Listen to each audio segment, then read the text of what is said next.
Muy buenas a todos y todas y bienvenidos a una entrevista más de Consalud TV. Hoy tenemos con nosotros a Ignacio Hernández Medrano, que es neurólogo en el Hospital Ramón y Cajal y es CEO y fundador de Savana. ¿Qué tal, Ignacio? ¿Cómo estás?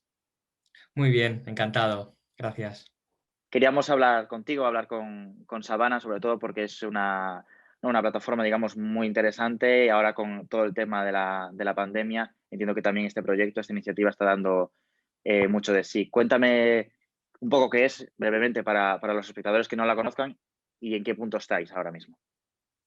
Sí, pues digamos que los médicos estamos o estábamos un poco cansados de estar siempre metiendo datos en la historia clínica electrónica, mirando al ordenador y luego no poder sacar nada para lo que a nosotros nos interesa, que es para hacer investigación. Ujú, Investigación, ya sea para publicar un artículo o investigación para gestionar nuestro servicio, ¿no? Y esto, bueno, pues lo podíamos solucionar con tecnología porque tenemos hoy en día la capacidad de transformar el texto libre, aunque esté narrativamente complejo y no sea estructurado, esté desestructurado, lo podemos convertir en algo explotable, en una base de datos. Entonces a eso se dedica Savana, básicamente. Siempre respetando la privacidad y la anonimización, por supuesto, en ser capaz de leer todo lo que los profesionales en primaria, en especializada, anotan en las historias clínicas, sea el sistema que sea, y ser capaces de transformar eso en una gran base de datos que genera real world evidence, ¿no? Evidencia del mundo real sobre el que luego podemos hacer análisis descriptivos, análisis predictivos.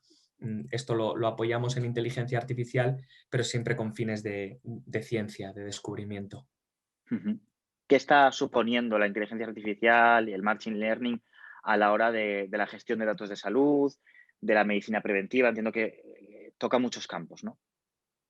Sí, bueno, hemos visto que al final el aprendizaje automático lo que hace básicamente el machine learning es ser capaz de darle a los ordenadores algo que no tenían, que es poder aprender cuando han visto muchos casos de algo, ¿no? Como hace la mente humana. Es decir, cuando ven un caso nuevo, pueden resolverlo aunque sea la primera vez que lo ve. Y eso es así básicamente porque al ordenador, en vez de darle las reglas, le das casos resueltos para que él solo deduzca las reglas. Eso lo hace muy escalable porque le permite, como digo, enfrentarse a problemas nuevos. Entonces, esto que está ocurriendo en todos los mundos, en todas las industrias, si lo aplicamos a datos médicos, que es ingente, ¿no? Pues lógicamente nos permite resolver problemas nuevos que antes no se podían resolver, como por ejemplo describir los hallazgos en una radiografía de tórax o ser capaz de montar un modelo predictivo de probabilidad de mortalidad en COVID en base a datos de la UBI. Allí donde hay una capa de datos es posible aplicar esta especie de estadística dopada con computación, que es al final lo que es el machine learning, que nos permite ver asociaciones donde la mente humana no puede verlas, y no causales, pero sí establecer correlaciones que nos permiten generar modelos descriptivos y predictivos. Ujú, ujú. ¿Qué está demostrando a la hora de, bueno, pues eso, de las enfermedades, ¿no? Porque entiendo que va a cambiar lo que es la asistencia sanitaria de aquí a unos años. Y lo está cambiando a lo mejor. Sí, yo diría que podemos hablar en presente. Los grandes hitos que hemos vivido en los últimos años ha sido las aprobaciones por la FDA, la Agencia de Evaluación de Tecnología Sanitaria Americana, que va por unas casi 40 sistemas de inteligencia artificial autónomos en tareas diagnósticas, pronósticas, terapéuticas a través de diferentes áreas terapéuticas. Eso ya desde 2018 empezaron las aprobaciones y siguen a un ritmo razonable. Y luego acabamos de vivir la primera inclusión en guía clínica de un sistema de inteligencia artificial. Ha sido en concreto guías de gastro y colonoscopia. Han pasado todo lo que tenían que pasar, ensayo clínico, metaanálisis, etcétera, y han acabado en guías clínicas. Eso, además de que los aparatos de radiología que utilizamos todos los días ya incorporan algoritmos de machine learning detrás, más algunos sistemas de vigilancia epidemiológica, por ejemplo en COVID, que están basados en inteligencia artificial, que ya llevamos usando un año o dos, predictores, por ejemplo, de probabilidad de un evento en COVID que se están utilizando, sobre todo en países orientales, están basados en inteligencia artificial. En fin, que ya desde hace un año o dos sí tenemos aplicaciones en práctica clínica real o en gestión sanitaria del aprendizaje automático que está bueno, pues dándonos más capacidad, ¿no? Ujú. No sé en qué lugar se encuentra España en este sentido, ¿no? Porque hay mucha iniciativa privada, hay apuesta pública por este ámbito. Bueno, yo creo que España en general, la carrera por la inteligencia artificial y en general y en salud en particular, no la ha empezado muy bien, muy rápida. Yo no soy un pesimista, pero en este caso pues es un hecho, ¿no? Si nos comparamos con lo que está ocurriendo en Inglaterra o en Corea o en Singapur, bueno, la verdad es que podríamos haber ido más rápido. Lo que sí que hay que decir, por lo menos es nuestra experiencia desde Sabana, es que no podemos decir que no nos hayan apoyado. Eso no sería justo. A nosotros la inmensa mayoría de las comunidades autónomas, los servicios regionales de salud, gerentes de hospital, de hospitales grandes, pequeños, nos han dado oportunidades, nos han dejado demostrar. Por tanto, no se puede decir que el sistema público no apoye. A lo mejor no es el motor, probablemente el motor sí estamos siendo más las empresas digitales, las startups, las empresas pequeñas montadas por emprendedores que arriesgamos todo, nuestra carrera, nuestro poco o mucho prestigio, nuestros pocos ahorros, arriesgamos todo para innovar, para dar un salto adelante, pero es verdad que hemos tenido buena acogida. Ujú, ujú. Entiendo que hay muchos retos por delante, porque es un campo muy tecnológico. No sé cuáles, digamos, son los más destacados ahora. Bueno, afortunadamente vamos resolviendo ya problemas. Tuvimos durante 5 años que oír mucho lo del cloud, ¿no? Los datos del servicio, no sé qué, no saldrán a una nube. Bueno, no tiene sentido porque donde esté el dato físicamente, hoy en día en el mundo digital da igual. No sé si está enterrado debajo del mar en la Polinesia, en un servidor, el dato de una comunidad autónoma española, da igual. ¿No? Lo importante no es dónde está el dato físicamente, sino qué contrato tienes que dice qué vas a hacer con ese dato, ¿no? Por eso nosotros firmamos contratos que dicen que no vamos a hacer nada con él, que no sea investigar, ¿no? Que no se lo vamos a vender a nadie. Eso es una cosa que hemos superado. Y luego la otra era esta especie de bruma que había, que no quedaba claro de qué es anonimizado, cuándo hay privacidad, cuándo no. No, mira, al final la ley es muy clara, la ley de protección de datos y de investigación es muy clara. Si tú vas a usar datos de ciudadanos para hacer investigación clínica y además esos datos están anonimizados, es legal y ético usarlo. Entonces, una vez ya hemos tenido eso claro, hemos superado casi digamos, las barreras más grandes que teníamos. Ahora, ¿qué nos queda? Bueno, pues al final hay un tema de que al estar fragmentada la información, no le das a un botón y la tienes toda, tienes que ir hablando con cada uno de los responsables, que no son dueños, pero sí responsables de esa información. Ojalá hubiera un interlocutor, pero hay muchos en el mundo y en eso estamos, ¿no? No solo en España, en otros países. Y luego la otra cosa probablemente tiene que ver con eh, ese gran salto, ese gran gap que hay siempre en la medicina entre lo que teóricamente funciona y luego la dura vida real del hospital, ¿no?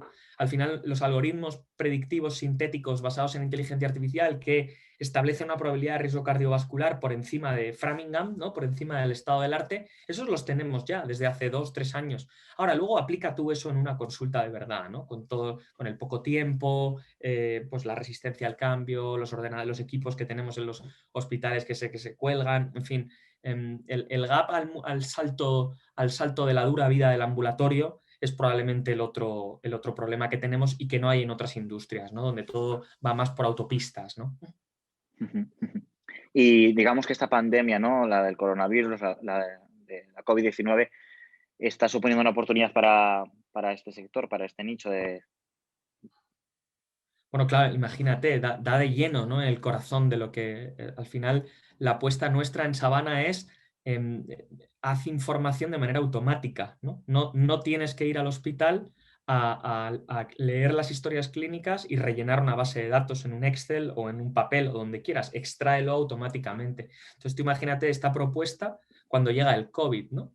Y nos encontramos con que en plena primera ola, cuando estábamos en ese momento que estábamos todos en casa y los médicos absolutamente desbordados, como nosotros tenemos acceso semanal, por supuesto anonimizado, a la información de Castilla-La Mancha, primaria y especializada, pues pudimos escribir un artículo con un modelo predictivo sobre COVID en 3 semanas. 3 semanas después de que el paciente estuviera siendo atendido, el artículo estaba escrito. Esto es impensable en la historia de la investigación clínica.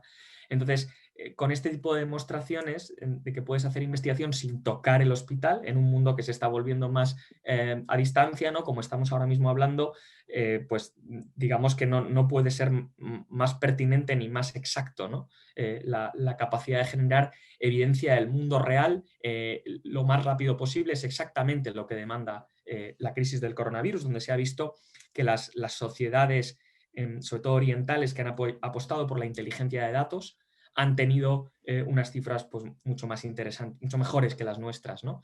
Entonces sí que probablemente esto marque un antes y un después y la inteligencia sanitaria basada en datos empiece a correr más de lo que hasta ahora había corrido porque probablemente no le dábamos toda la importancia. ¿Qué os está aportando, ¿no? La inteligencia artificial, esta gestión, ¿no? de los datos de lo masivamente sobre la COVID-19, sobre el coronavirus ahora mismo? Porque entiendo que digamos, está centrando gran parte del trabajo.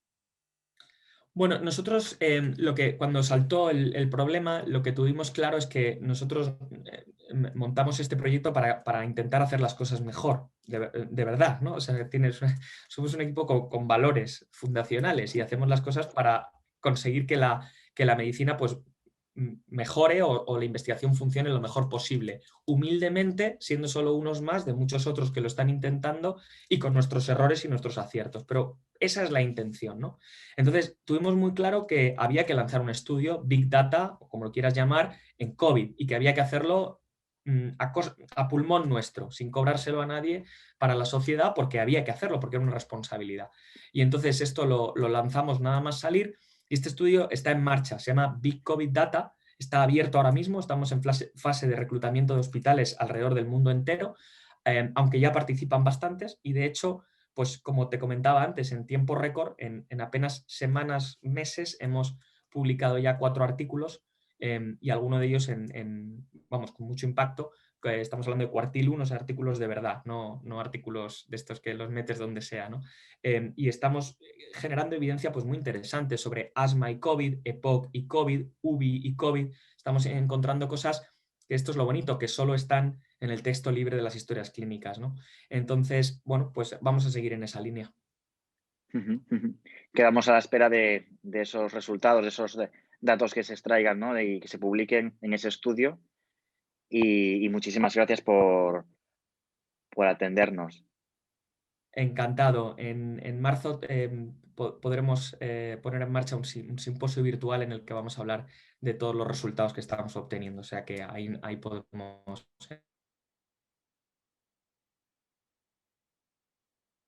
entrar en más detalle. Pues muchísimas gracias por tu tiempo.